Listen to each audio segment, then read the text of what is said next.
Hello, my amazing Gen Zs and my lovely students. Welcome to Science and Fun. A very warm welcome to your English session. I am Deepika, your English educator. और आज हम लोग cover करने वाले हैं The Book That Saved the Earth Under 15 Minutes. I know थोड़ा सा confusing ये चैप्टर लगता है आप लोगों को, बट इसको बहुत ज्यादा टाइम हम नहीं देंगे, लेकिन उस शॉर्ट स्पैन ऑफ टाइम में इस चैप्टर के सारे इंपॉर्टेंट पॉइंट्स हम लोग कवर करेंगे. सो विदाउट फर्दर अडू आप सबसे पहले तो सेशन को लाइक कर दो and do share it with your friends, ताकि जितने भी बच्चों को नीड है इस चैप्टर की वो फटाफट से आराम से बहुत कम टाइम में इसे कवर कर ले. सो इन दिस चैप्टर आप लोगों को बहुत अच्छे से पता है कि we have talked about a book जिसने बचा लिया अर्थ को, और वो कैसे, एक मार्शियन इन्वेजन से. तो सबसे इंपॉर्टेंट आपके लिए जानना ये हो जाता है इस चैप्टर में कि ये चैप्टर हमारे सामने एज अ प्ले ओपन होता है, और वो कौन करता है? A historian, right? So the historian welcomes visitors to the museum of ancient history. So this is the setting of this play, right? हमारे सामने जिस तरह से ये प्ले अनफोल्ड होता है, और क्या टाइम पीरियड है जहां पर ये प्ले हमारे सामने प्रेजेंट हो रहा है? 25th century. तो आप ये समझ लो कि भाई एक फ्यूचर में सेट हुआ ये प्ले है जो बात कर रहा है पास्ट के एक मार्शियन इन्वेजन की. और वो ईयर कौन सा है जब मार्शियन इन्वेजन हुआ ना? What is this exact phrase? Martian invasion का मतलब होता है कि मार्स के लोग जब इन्वेड कर रहे हैं अर्थ पर, राइट? तो यहां पर 2040 में एक मार्शियन इन्वेजन होने वाला था जिसको कि बचा लिया है एक बुक ने. उस पर ये पूरा का पूरा प्ले है. Now in 2040 the ruler of Mars orders the invasion of earth. 2040 में, ठीक है, 2040 में मार्स के जो रूलर हैं उन्होंने ऑर्डर किया कि भाई अर्थ पर इन्वेड कर दो, ठीक है. लेकिन इन्वेजन से पहले वो थोड़ा सा रिसर्च करना चाहते थे. सो फॉर दैट उन्होंने अपना पूरा एक क्रू भेज दिया अर्थ पर कि अपने लेवल की तुम रिसर्च करके आओ, बिकॉज अपने एनिमी पर अगर अटैक करना है तो आपको थोड़ा बहुत नॉलेज तो होना चाहिए. सो उस प्रोब को भेजते ही वो लोग कहां पर लैंड करते हैं? एक लाइब्रेरी में. लेकिन क्योंकि ये अर्थ के लोग नहीं है, इन्हें नहीं पता कि लाइब्रेरी में क्या होता है, so they started making wild guesses. Even उनमें से कुछ तो ये बोलने लगे थे कि यार ये जो है एक स्टोरेज बार्न है, ठीक है. और एक ने तो ये तक बोल दिया कि भाई ये बुक्स नहीं, ये हैट्स हैं. उनको कोई आइडिया नहीं था कि इस तरह के जो स्पेस है इसको लाइब्रेरी कहा जाता है, और यहाँ पर रखे हुए जो ऑब्जेक्ट्स हैं जिन्हें ये हैट्स कह रहे हैं या स्टोरेज बार्न कह रहे हैं, एंड जिसको इन्होंने फाइनली सैंडविच समझ लिया था, वो एक्चुअली में बुक्स थे, राइट? उस क्रू में काफी मेंबर्स थे. तो आप लोगों को 3 मेंबर्स के नाम यहाँ पर प्रेजेंटेड हैं. सबसे पहले तो भाई सार्जेंट ऊप, लेफ्टिनेंट आयोटा, एंड देन इनके apprentice think tank the ruler, उनके अप्रेंटिस नूडल, राइट? अब थिंक टैंक जो थे वो खुद को बहुत ही प्राउडली क्या बोलते थे कि यार मैं सबसे इंटेलिजेंट हूं, I am the wisest of all. और यहां पर उन्होंने डिसाइड किया कि यार ये और कुछ नहीं, ये सैंडविचेस हैं जो मोस्ट प्रोबेबली अर्थलिंग्स खाते हैं, और इसीलिए उन्होंने अपने क्रू मेंबर्स को भी ऑर्डर दिया कि भाई तुम भी इसे खाओ. लेकिन द ट्रेनी, कौन ट्रेनी? नूडल. वो थोड़ा सा कंपैरेटिवली यहाँ पर इंटेलिजेंट था. सो ही सेड कि ये जो है सैंडविचेस नहीं है, दे आर कम्युनिकेशन डिवाइसेस. और ये बोलते ही थिंक टैंक ही immediately orders them to listen to the communication devices, जो कि एक्चुअली में बुक्स थी, राइट? लेकिन जब उन्हें रियलाइज हुआ कि यार इससे तो कुछ सुनाई दे ही नहीं रहा है, तो नूडल ने फिर अपने अजम्पशंस लगाए, जो कि हालांकि काफी इंटेलिजेंट अजम्पशंस थे, because he said that Earthlings watch them, कि जो बुक है जिनको कि ये कम्युनिकेशन डिवाइस बोल रहे हैं, इनको अर्थलिंग्स यानी अर्थ पे रहने वाले लोग सुनते नहीं है, उन्हें देखते हैं. And then Think tank he asks his crew, eventually यही होना था. थिंक टैंक जो है वो प्रिटेंड करते थे कि भाई ये सारे आइडियाज तो मेरे ही हैं एक्चुअली में. सो ही एड्स ऑन कि भाई तुम एक काम करो, तुम इन्हें ध्यान से देखो. लेकिन देखने के बाद भी उन्हें कुछ एज सच समझ में नहीं आ रहा था, because there were all pictures and few writings. अब यहां पर उनको ऑर्डर मिलता है उन क्रू मेंबर्स को कि भाई तुम्हें आई थिंक कुछ वाइटामिन की जरूरत है, सो ये वाइटामिन आप ले लीजिए and then you will be able to read. और सबसे पहली बुक जो उनके हाथ में लगती है, उस बुक का नाम था मदर गूज. और उस बुक में थे ढेर सारी नर्सरी राइम्स जिन्हें फाइनली इनके क्रू मेंबर्स पढ़ सकते थे. और इस नर्सरी राइम में जिस तरह के फ्रेजेस थे, इसको बहुत ही गलत तरह से परसीव कर लिया हमारे थिंक टैंक ने.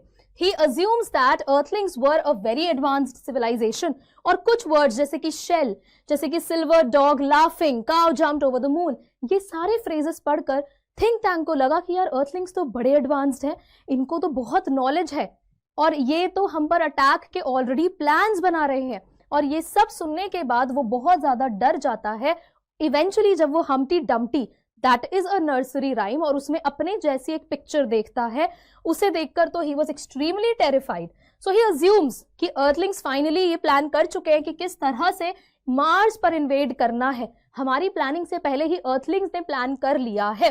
सो ही इमीडिएटली ऑर्डर्स एवरीवन कि भाई हमें मार्स को छोड़ना होगा, we have to evacuate Mars, and he decides to flee, और वो वहां से भागने का डिसाइड कर लेता है two of stars alpha Centauri. Okay, ये एक और आप समझ लीजिए कि किसी तरह का सोलर सिस्टम हो सकता है, प्रोबेबली अ स्टार, जो कि मार्स से काफी दूर, और अपनी प्रोटेक्शन के लिए ये यहां पर भागने का प्लान कर लेते हैं अर्थलिंग से बचने के लिए। And in the 25th century फिर से हमारे पास प्रेजेंट हो जाते हैं historian who says that people of Earth and Martians are friends. Now क्योंकि अब यहां पर इस बुक ने फाइनली मार्स के इन्वेजन से अर्थ को बचा लिया है, तो अब फ्यूचर में हमें क्या पता चलता है कि एट प्रेजेंट अर्थ के जो लोग हैं वो मार्शियंस के साथ अच्छे टर्म्स में हैं, फ्रेंड्स हैं, and earthlings have established a library in Marsopolis, जो मार्स की कैपिटल सिटी है। सो ये था इस चैप्टर का एक quick recall.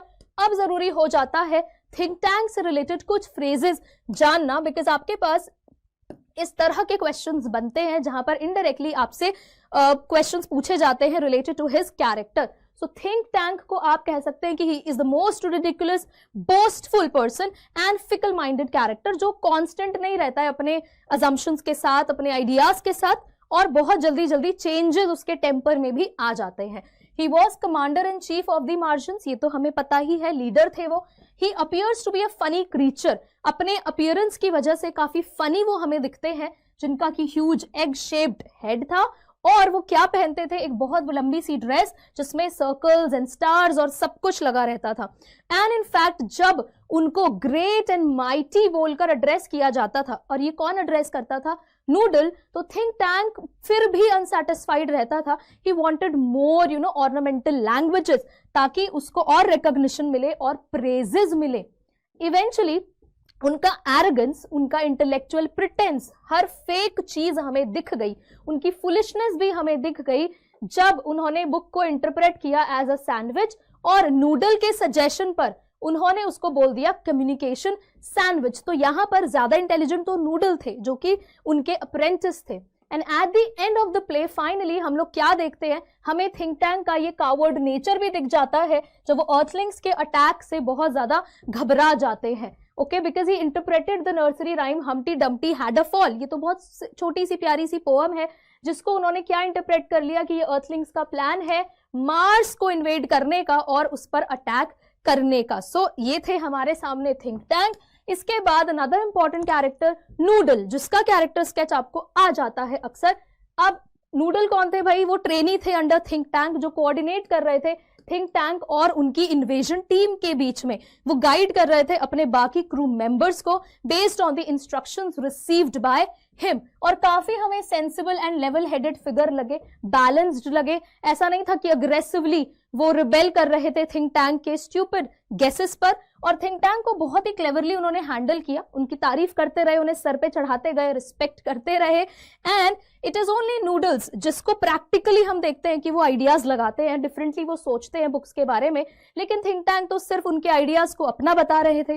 And he is a polite member, वो बहुत ही पोलाइट मेंबर थे थिंक टैंक के, उनके क्रू के in fact. And he cooperates with the other members effectively, बहुत ही तरीके से वो अपने बाकी टीम मेंबर्स के साथ कोऑपरेट कर रहे थे, because as you know Think Tank being the leader तो बहुत डिफिकल्ट हो जाता इनके लिए ये टीम को चला पाना। सो एक्चुअली में देखा जाए तो भैया प्रैक्टिकल मैन तो हमारे नूडल ही थे।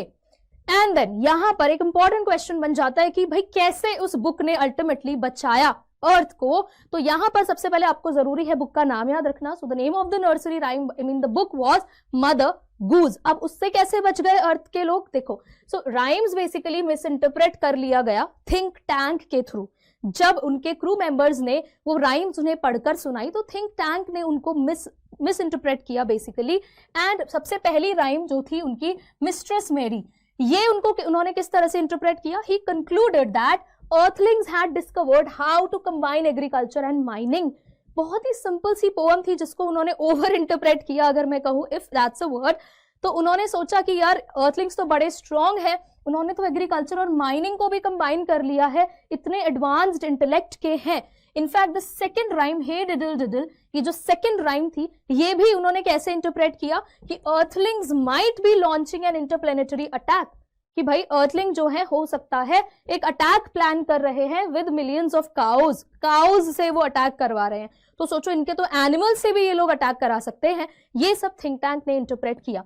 And the third rhyme, the last one, जिसने कि एकदम अच्छे से डरा दिया था थिंक टैंक को, वो थी Humpty Dumpty. I am sure बाकी अगर आपने नहीं भी सुनी हो तो ये राइम तो आप सभी ने सुनी होगी, जहां पर Humpty Dumpty had a great fall, right, वो गिर जाते हैं। और क्योंकि हम्टी डम्टी का कुछ इस तरह का एग लाइक शेप था, तो यहां पर थिंक टैंक खुद से उसको रिजेंबल करते हैं।